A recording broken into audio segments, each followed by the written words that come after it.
ഇവിടെ പെരുമഴയൊക്കെ ആണെങ്കിലും ഡൽഹിയിൽ ഉത്തരേന്ത്യയിൽ അത്യുഷ്ണമാണ്. അത്യുഷ്ണത്തിനിടയിൽ ഡൽഹിയിൽ കടുത്ത ജലക്ഷാമമുണ്ട്. ഹരിയാനയിൽ ആവശ്യമായ വെള്ളം നൽകുന്നില്ല എന്ന് ഡൽഹി സർക്കാർ ആരോപിക്കുകയാണ്.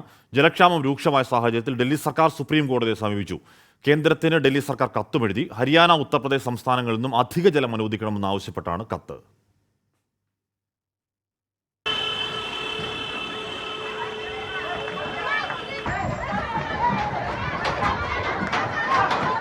ചാണക്യപുരിയിലെ സഞ്ജയ് കോളിൽ നിന്നുള്ളതാണ് ഈ ദൃശ്യം. ഓടുന്ന ടാങ്കറിലേക്ക് ചാടിക്കയറിയുള്ള ഈ സാഹസം കുടിവെള്ളത്തിനായാണ്. താപനില 50 ഡിഗ്രി സെൽഷ്യസ് കടന്നതോടെ കുടിവെള്ളത്തിനായി പരക്കം പായുകയാണ് ജനം. കന്നാസുകൾ നിരത്തി മണിക്കൂറുകൾ കാത്തുനിന്നാൽ മാത്രമേ വെള്ളം കിട്ടുകയുള്ളൂ. നഗരത്തിലെ മറ്റ് കോളനികളിലും സാഹചര്യം വ്യത്യസ്തമല്ല.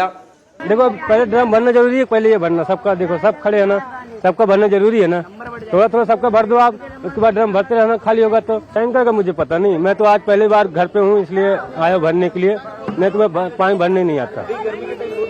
दिक्कत तो है, बहुत ज्यादा दिक्कत है, अभी गर्मी के टाइम बहुत ज्यादा दिक्कत है।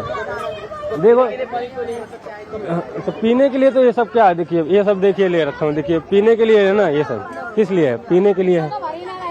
ജലക്ഷാമം വാർത്തയായതിനു പിന്നാലെ കോളനികളിൽ ഒരു നേരം മാത്രം എത്തിയിരുന്ന വെള്ളം ഇന്ന് 2 തവണ ടാങ്കറുകളിൽ എത്തിച്ചു. ടാങ്കറുകളെ ഏകോപിപ്പിക്കുന്നതിനായി പ്രത്യേക സംഘത്തെ ഡൽഹി സർക്കാർ നിയോഗിച്ചു.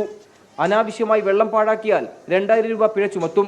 അതിനിടെ പ്രതിസന്ധി മറികടക്കാനായി അയൽ സംസ്ഥാനങ്ങളിൽ നിന്ന് ആവശ്യമായ വെള്ളം നൽകണമെന്നാവശ്യപ്പെട്ട് ഡൽഹി സർക്കാർ സുപ്രീം കോടതിയെ സമീപിച്ചു. 1 മാസത്തേക്ക് ക്രമീകരണം വേണമെന്നാണ് ഹർജിയിലെ ആവശ്യം. 24 ഡൽഹി. വിധി ദിനത്തിൽ 24 മാജിക് ജൂൺ 4 ചൊവ്വാഴ്ച രാവിലെ 5 മണി മുതൽ 24-ൽ.